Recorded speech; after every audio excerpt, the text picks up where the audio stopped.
Hello विद्यार्थी मित्रों, आज આપણે ધોરણ 10 ગણિત પ્રશ્ન બેંક જુલાઈ 2024 ની 29/7/2024 ના રોજ જે પેપર લેવાનું છે તેનું સંપૂર્ણ સોલ્યુશન કરીશું। પ્રશ્ન નંબર 1 5 ગુણનો છે। વિભાગ એ એના અંદર જોઈએ, નીચેનું વિધાન સાચું બને તે રીતે યોગ્ય વિકલ્પ પસંદ કરી ખાલી જગ્યા પૂરો। 1 ગુણ મળશે। નીચે આપેલ અવયવ વૃક્ષના આધારે x + y નું મૂલ્ય ખાલી જગ્યા છે। ઓકે, તો એ તમારી રીતે શોધવાનું છે। હું બધા જવાબો તમને નથી કહેતો। ઓકે,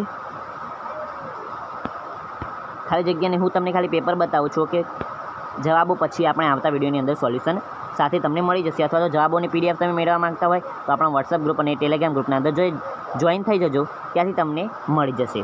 ખાલી જગ્યા એ અસમય સંખ્યા નથી। ઓકે, આગળ જોઈએ તે રીતે પ્રશ્નો છે। 70 અને 125ને ભાગતા શેષ 5 અને 8 મળે તેઓ મહત્તમ પૂર્ણાંક ખાલી જગ્યા છે। પછી એક જ ગુણનું આના અંદરથી પૂછવાનું છે વિકલ્પોની અંદરથી। ઓકે, 20 a² b અને 30 ab² નો ગુસ્સા શું છે? ઓકે, ગુરુત્તમ સામાન્ય અવયવ। સૌથી નાની અવિભાજ્ય સંખ્યા અને સૌથી નાની વિભાજ્ય સંખ્યાનો લસા શું છે? ઓકે, લઘુત્તમ સામાન્ય અવયવ લસા એટલે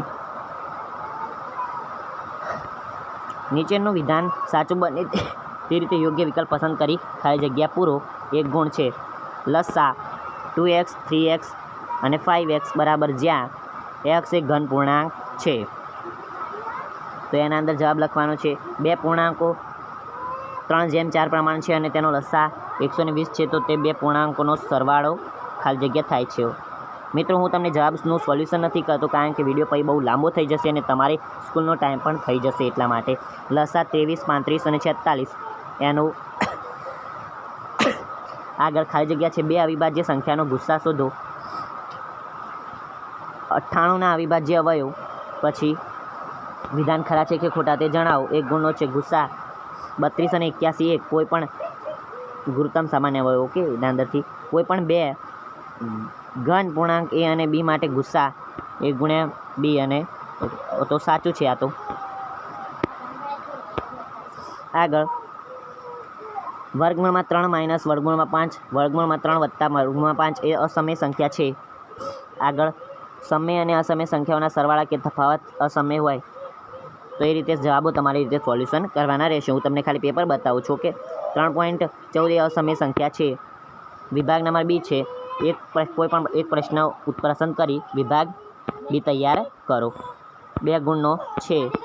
જો ગુસ્સા 306 અને 657 બરાબર 9 આપેલ હોય તો લસા શોધવાનો છે। ઓકે, આ સ્વાધ્યાયની અંદર દાખલો હતો।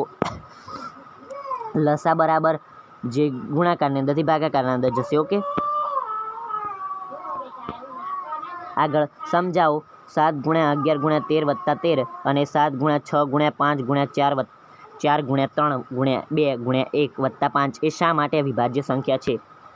ઓકે, પેન્સિલો દરેક 10 પેન્સિલ ધરાવતા બોક્સમાં વેચાય છે અને નોટબુક દરેક 12 નોટબુકના પેકેટમાં વેચાય છે। સીમાએ ઓછામાં ઓછી કેટલા બોક્સ પેન્સિલ અને નોટબુક પેકેટ ખરીદવા જોઈએ જેથી તેની પાસે સમાન સંખ્યામાં પેન્સિલ અને નોટબુક હોય? ઓકે,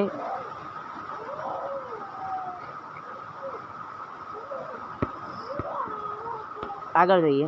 સાબિત કરો કે 3 વત્તા 2 વર્ગમૂળમાં 5 એ અસમય સંખ્યા છે। 40 અને 36નો ગુસ્સા અને લસા શોધો। પ્રશ્ન નંબર 2 છે। વિભાગ એ એનો નીચેનું વિધાન સાચું બને તે રીતે યોગ્ય વિકલ્પ પસંદ કરી ખાલી જગ્યા પૂરો। 1 ગુણ છે।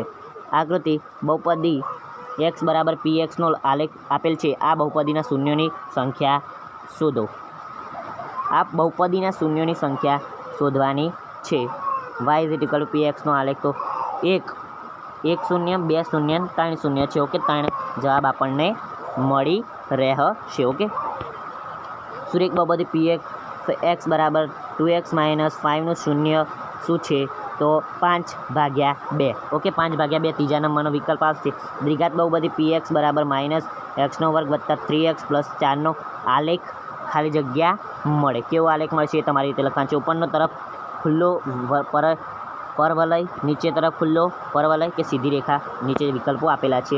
જો આલ્ફા અને બીટા એ બહુપદી px x² - 3x + 2k ના શૂન્ય હોય તથા આલ્ફા પ્લસ બીટા બરાબર આલ્ફા બીટા હોય તો k ઇઝ ઇક્વલ ટુ શું થશે kનો?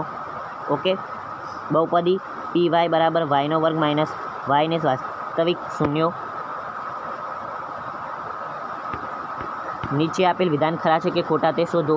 એક ગુણ છે તો આવી રીતે લખેલો છે કે દ્વિઘાત બહુપદી એમ છે મિત્રો. હું તમને આ પેપર બતાવું છું પછી, કારણ કે બહુ જ મોટું પેપર છે અને વિકલ્પો છે મિત્રો, એટલે પછી આપણે બધું વાંચીને નહીં સંભળાવીએ અને જવાબો પણ સોલ્યુશન નહીં કરીએ, કારણ કે પછી વિડીયો બહુ લાંબો થઈ જશે અને પછી તમારે કંઈ ફાયદો રહેશે નહીં. ઓકે, તો આવી રીતે છે પેપર. વિભાગે પછી પ્રશ્ન નંબર 3નો વિભાગે 12 ગુણનો પ્રશ્ન નંબર આખો 3 છે. એના અંદર પણ ખરા ખોટા ને એવું બધું વિભાગ બી છે. તમારી એકમ કસોટીની અંદર ખરા ખોટા ને એ બધું વધારે હોય છે, તેથી મારા ખ્યાલથી તમારે અલગથી જે હેતુલક્ષી કરવા નહીં, જે એકમ કસોટી હોય તેના અંદરથી હેતુલક્ષીઓ બધા જ તૈયાર કરી દેવા, જેથી તમારી બોર્ડની પરીક્ષાની અંદર તમને કંઈ નુકસાન ન જાય. ઓકે, હેતુલક્ષી માટે અલગથી તમારે કોઈ મટીરિયલ લેવાની જરૂર નથી. આ પીડીએફ તમે મેળવી શકો છો, જેની અંદરથી પીડીએફની તમે પછી પ્રિન્ટ કઢાવી શકો છો અને પ્રિન્ટના અંદરથી પછી તમે તમારી રીતે અથવા તો તમારા શિક્ષક આ જ હોય છે તેમની પાસે પ્રશ્ન બેંક, તેની તમે ઝેરોક્સ કઢાવી શકો છો, કારણ કે પ્રિન્ટના પૈસા થોડા વધારે હોય છે અને મને ખબર છે કે પૈસાની માથાકૂટ જેટલી હોય છે, એટલા માટે પ્રિન્ટના 2 રૂપિયા પ્રિન્ટના 5 રૂપિયા હોય છે અને જે ઝેરોક્સના 2 રૂપિયા હોય છે, એટલા માટે ઝેરોક્સ કઢાવી સારી તમારા શિક્ષક પાસેથી પ્રશ્ન બેંક એક દાડા માટે લઈને ઝેરોક્સ કઢાવીને તમે પાછી પરત કરી શકો છો. ઓકે, તો આવી રીતે છે. આવજો. Tata, good bye, take care, love you all.